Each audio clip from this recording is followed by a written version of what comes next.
اب حسب الذین یعملون السیئات ان یسبقونا ساء ما یحکمون، کیا سمجھا ہے ان لوگوں نے جو یہ برے کام کر رہے ہیں؟ مراد کیا ہے؟ جو مسلمانوں کو ستا رہے ہیں۔ آزمائش تو اللہ کی طرف سے آ رہی ہے، لیکن کوڑا تو ابو جہل کے ہاتھ میں ہے نا، جو حضرت سمیہ کے جسم پر بھی پڑ رہا ہے اور حضرت یاسر کے جسم پر بھی پڑ رہا ہے۔ آزمائش تو اللہ کی ہے، یہ کس کے ذریعے آ رہی ہے؟ ابو جہل کے ذریعے آ رہی ہے، ابو لہب کے ذریعے آ رہی ہے۔ تو یہ ہے، جو یہ حرکت کر رہا ہے وہ یہ سمجھتا ہے ان یسبقونا، کہ وہ ہماری پکڑ سے بچ جائے گا۔ ٹھیک ہے، آج ہم اپنے بندوں کی آزمائش ان کے حوالے سے کر رہے ہیں، وہ کر رہے ہیں، ہم نے چھوٹ دے رکھی ہے۔ ہم چاہے تو جیسے ہی ابو جہل کا ہاتھ اٹھے کوڑے کے ساتھ، وہی فالج اس پر پڑے اور اس کا ہاتھ شل ہو کر رہ جائے، ابھی کر سکتے ہیں، آنے واحد میں کر سکتے ہیں۔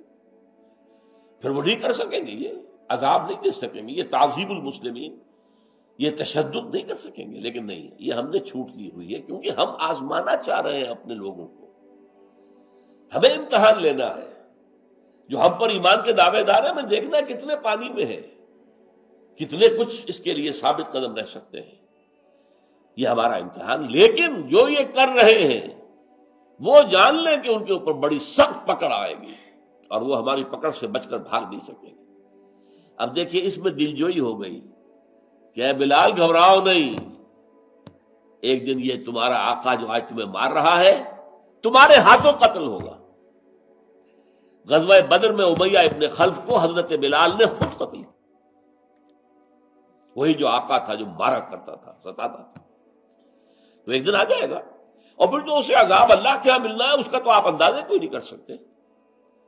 اب ظاہر بات ہے کہ یہ بات ان کے بارے میں کہی جا رہی ہے، تو اس سے کچھ نہ کچھ ان لوگوں کے زخموں پر کچھ پھاہا رکھا جا رہا تھا نا، کہ آج یہ ہمیں مار رہے ہیں، ٹھیک ہے ہمارے رب کی طرف سے انہیں اجازت ہے کہ ہمیں امتحان میں سے گزار لیں، اصل میں تو امتحان ہمارا رب لے رہا ہے۔ لیکن ایک وقت آئے گا کہ یہ اپنے کیے کی پوری پوری سزا پائیں گے۔ احسب الذین یعملون السیئات ان یسبقونا، کیا سمجھتے ہیں یہ لوگ جو یہ برے کام کر رہے ہیں وہ ہماری پکڑ سے بچ جائیں گے؟ ساء ما یحکمون، بہت بری رائے ہے جو قائم کی ہے، ہماری پکڑ سے بچ نکلنے کا کوئی امکان نہیں۔ وہ پکڑ آئے گی اور ایسا دبوچے گی کہ چھٹی کا دودھ یاد آ جائے گا۔